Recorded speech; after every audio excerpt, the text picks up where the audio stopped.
Human remains that North Korea turned over to the U.S. were honored at a military ceremony in South Korea before they were loaded onto a plane to return to American soil.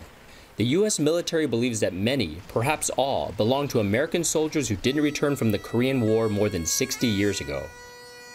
The 55 cases of bones will be taken to this Defense Department lab in Hawaii, where scientists will begin the painstaking task of determining their identities. When remains come in, there's a process of bringing the remains in a transparent, but at the same time safe, secure, and defensible way to ensure custody of the remains, to ensure that the remains are well taken care of, and to ensure that they're taken care of with dignity. Forensic experts will be using DNA analysis and other methods to identify the remains. We can take a small sample, a bone or a tooth, and we can look at the isotopes, and we can determine what part of the world that individual grew up in.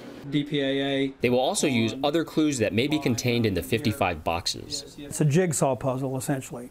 A lot of circumstantial evidence, such as where was this remains found, what could it be, and then they look at the femurs if they have them. Sometimes they only have a fingernail or a tooth, so it's really difficult. 652 sets of Korean War unknowns are still located here in this section. It will likely take months, if not years, to make positive IDs, and it's still not clear whether the remains belong to American servicemen or soldiers from other countries that fought in the war.